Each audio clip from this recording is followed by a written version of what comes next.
कबीरा खड़ा बाजार में, मांगे सबकी खैर, ना काहू से दोस्ती ना काहू से बैर।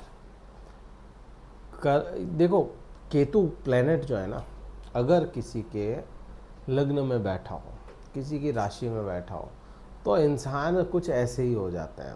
ना किसी से दोस्ती है, ना किसी से बैर है, अपने आप की ही उलझनों में उलझे हुए हैं और चल रहे हैं और चलते ही जा रहे हैं। ऐसा कुछ केतु जब लग्न में या राशि में बैठा हो तो हो जाता है।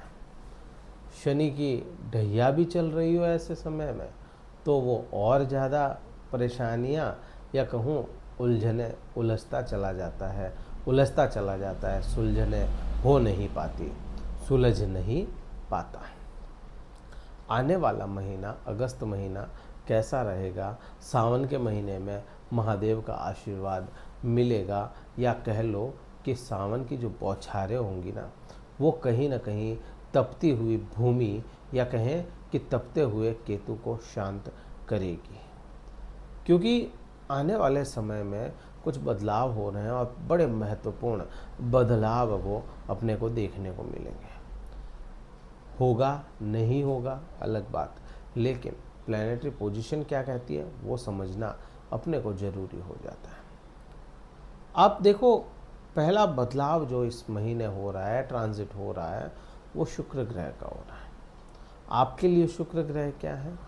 आपके लिए अगर देखा जाए पराक्रम का स्वामी है, आपके लिए देखा जाए तो आपके कर्म का स्वामी है, कर्मेश है आपका। अब वह कहाँ जा रहा है? वह कन्या राशि में प्रवेश कर जाएंगे 1 तारीख को। अब कर्मेश नीच के हो रहे हैं या निम्न के हो रहे हैं, इस पे ना जा कर के पॉइंट को सिर्फ इतना सा समझो, कर्मेश जो है ना धन भाव में जा रहे हैं। निम्न के हो रहे हैं, ठीक है, निम्न के हो रहे हैं, कंफर्टेबल नहीं है शुक्र उस राशि में, कन्या राशि में कंफर्टेबल बिल्कुल भी नहीं है।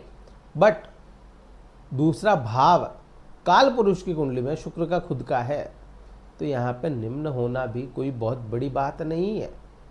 जब यहाँ पे ये भाव ही दूसरा भाव है, ये भाव ही धन का भाव है, शुक्र ग्रह धन देने में सक्षम है और शुक्र ग्रह आपके कर्मेश भी है, तो कर्मेश का धन भाव से संबंध बन जाए तो इस समय में निम्न होना उतने मायने नहीं रखता, मायने उतने नहीं है। प्रभाव क्या होंगे? धन में वृद्धियाँ होंगी। प्रभाव क्या होंगे? वाणी में आपके कहीं ना कहीं मधुरता आएगी, या इसको ऐसे समझ लो कि वाणी में ऐश्वर्य आएगा।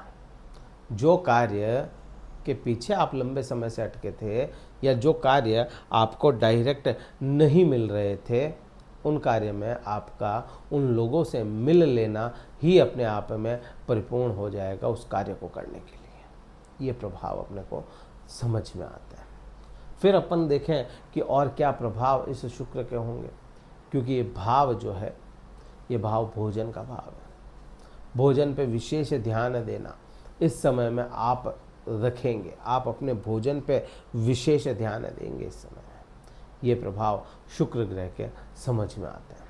फिर और क्या प्रभाव समझ में आते हैं, या कहूँ कि और क्या परिवर्तन हो रहा है। पहले अगर मैं प्रभाव की बात करूं तो शुक्र आपके लिए कहाँ पे देख रहे हैं, अपनी दृष्टि कहाँ डाल रहे हैं? शनि पे। शुक्र क्या है? शनि के गुरु हैं, आचार्य हैं शनि के। फिर जब शिष्य पे आचार्य की दृष्टि आ जाए और शिष्य मंदा पड़ रहा है, तो कहीं ना कहीं इस भाव के असर इस भाव में भी आएंगे, और ये भाव जो है, इस भाव में शुक्र ग्रह खुद उच्च के होते हैं। अपने पे रिजल्ट क्या आएगा? अपने को उच्च के हो रहे नीच के हो रहे छोड़ो, रिजल्ट क्या आएगा? शुक्र ग्रह यहाँ पे आपको कहीं ना कहीं से भी आपके कुछ रहस्यों को सुलझाएंगे, क्योंकि शुक्र शत्रु नहीं है, रहस्य सुलझते हुए नजर आएंगे। अच्छे परिणाम ही है। इस समय में आप धार्मिक यात्राओं की ओर अग्रसर होंगे, या धार्मिक यात्रा करने की मन से ही इच्छा आपकी जागृत होगी। ये प्रभाव समझ में आता है। अब क्योंकि शनि मंदे होंगे, मंदे मीन्स वक्र अवस्था में रहेंगे इस समय में, तो जब शनि मंदे होंगे तो आपकी शनि ढैया भी मंदी हो रही है, तो परिणाम उसके भी कुछ देखने को मिलेंगे। फिर अपन देखें अब आप देखोगे कि भाई अगला परिवर्तन मंगल ग्रह का हो रहा है, मिथुन राशि में मंगल ग्रह जा रहा है। मंगल ग्रह आपके लिए क्या है?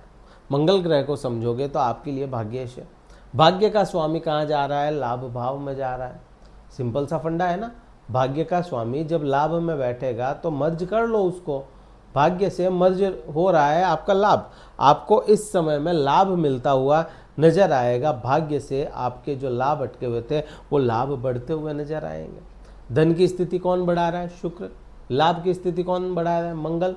अब इसी की प्रभाव आपके ऐसे होंगे कि आप जो आने वाले समय में डिसीजन लेंगे वो बोल्ड होंगे, आपके थोड़े अग्रेसिव हो जाएंगे आप काम करने के मामले में, थोड़े अग्रेसिव हो जाएंगे अपने लाभ को लेने के मामले में, थोड़े अग्रेसिव हो जाएंगे आप विद्यार्थी हैं तो पढ़ने के मामले में, थोड़े अग्रेसिव हो जाएंगे अगर आप अपने प्रेमी संबंधों को, या मैं कहूँ प्रेमी जोड़े जो होंगे वो अग्रेसिव हो जाएंगे अपने प्रेमी या प्रेमिका को लेकर के।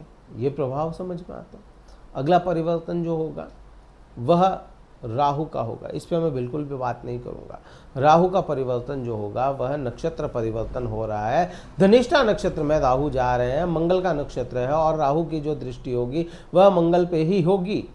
जब राहु की दृष्टि मंगल पे होगी, मंगल के नक्षत्र में राहु बैठे हैं, तो यहाँ पे भी आपको कुछ ना कुछ चीज़ें मिलती चली जाएगी, या कहूँ राहु की भूख बढ़ जाएगी। जो आपके पति या पत्नी के भाव को बैठा है, पति पत्नी के एक दूसरे की डिज़ायर्स बढ़ जाएगी और उन्हीं को फुलफ़िल करना ही आपके इस महीने में चैलेंजेस भी बन जाएगा। फिर अपन कहें अगला नेक्स्ट ट्रांजिट जो हो रहा है, नेक्स्ट ट्रांजिट हो रहा है बुध ग्रह का। बुध ग्रह आपके लिए क्या है? सबसे बड़ी बात क्या है आपके लिए? ये बुध ग्रह जो है आपके लिए धनेश या कहें सेकंड हाउस के लॉर्ड है, लाभेश है। ठीक है, अब यहाँ पे आपको क्या प्रभाव मिलेंगे इसके प्रभाव जब जैसे ही यह आपके 12वें भाव में चले जाएंगे, गुरुदेव बृहस्पति के साथ चले जाएंगे, आपके पंचमेश के साथ मर्ज कर जाएंगे, तो ज्ञान और बुद्धि का मिश्रण हो जाएगा 12वें भाव में। यहाँ पे आपको कहीं ना कहीं जो सडन इवेंट आपके लाइफ में एक हिस्सा बन गए थे वो इवेंट कम होंगे इस समय में। आपको जैसा कि मैंने बताया यात्राएं मिल रही है, धार्मिक यात्राएं मिल रही है, तो उसके भी योग वहीं से बनते हुए नजर आते हैं। इस समय में आरोप प्रत्यारोप लगेंगे तो सही, लेकिन बिगाड़ेंगे कुछ भी नहीं, ये चीज़ भी समझ में आती है। पति पत्नी के संबंधों की बात करें, हाँ आर्ग्यूमेंट आ सकता है वहाँ पे, लेकिन इतने बुरे नहीं कि आपके आंतरिक संबंध ही खराब हो जाए। तो ये प्रभाव समझ में आता। मैंने कहा चैलेंजेस हैं पति पत्नी के भाव को, लेकिन आंतरिक संबंध जो पति पत्नी के हैं वहाँ पे छोटे मोटे चैलेंज रहेंगे, आर्ग्यूमेंट रहेंगे, लेकिन चीज़ें बुरी नहीं हो रही हैं। अगला परिवर्तन जो होगा वह सूर्य ग्रह का हो। सूर्य नारायण भगवान 12वें भाव में है, तब तक तो कोई समस्या नहीं है। 17 तारीख तक तो जैसा मैंने आपको बताया वहाँ पे 12वें भाव की स्थिति बताई, तो 12वें भाव में सूर्य नारायण रहेंगे यहाँ पे। अब 12वें भाव में जब तक रहेंगे कोई समस्या नहीं है।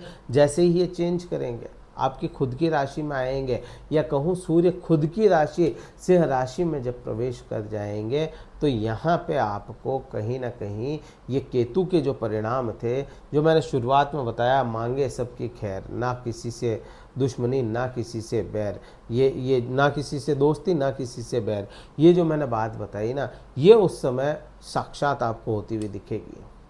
ये केतु जो है उसके प्रभावों को सूर्य कम कर देंगे। हाँ ग्रहण लगाते हैं, नो डाउट ग्रहण लगाते हैं, बट उससे होना क्या? वो तो होगा, ग्रहण होगा तभी की तब देखी जाएगी ना। लेकिन सूर्य तो अपनी राशि में जा रहे हैं, तो क्यों ही इनको परेशानियां देखने को मिले।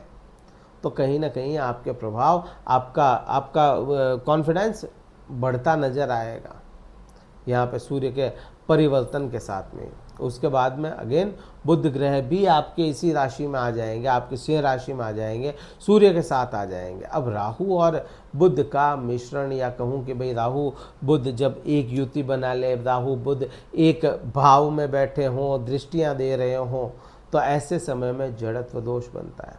अब वो जड़ें कहाँ जमती है, आपके खुद के ऊपर जमती है कि मुझे मेरा फोकस करना है, मुझे अपने आप को ट्रांसफॉर्म करना है, मुझे अपने आप को एक लेवल अप लेकर के जाना है, तो उस पर आप लेवल अप कर लेंगे। या अपने व्यापार में दृष्टि बुद्ध डालते हैं तो यहाँ पे व्यापार में एक लेवल अप कर लेंगे। तो कुल मिलाकर के ग्रोथ ही अपने को इस महीने दिख रही है। बैड इफेक्ट क्या आएंगे? बैड इफेक्ट अगर देखोगे तो बैड इफेक्ट में शनिदेव जो है जरा से परेशान कर सकते हैं, और वो भी परेशान कहाँ पे करेंगे? शनिदेव आपको कहीं ना कहीं छोटी मोटी बीमारी में परेशान कर सकते हैं, या कर्म में, करियर में बहुत अधिक मेहनत लगा सकते हैं। उसके अलावा कुछ भी नहीं। मेहनत करनी है वो तो करनी ही आपको पड़ेगी। अब सावन का महीना चल रहा है और ये प्रभाव अपने को देखने को मिल रहे हैं। सूर्य नारायण खुद की राशि में जा रहे हैं, तो समय तो बड़ा मजबूत है। उपाय के तौर पे मैं कहूँगा आपको, सूर्य को अर्घ्य दीजिए, गायत्री मंत्र का जाप कीजिए। प्रातः समय आप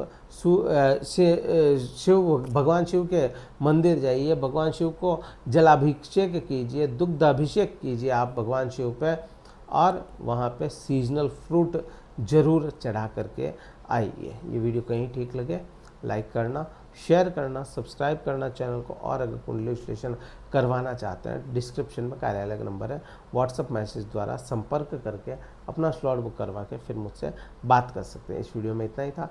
जय हिंद, वंदे मातरम, भारत माता की जय।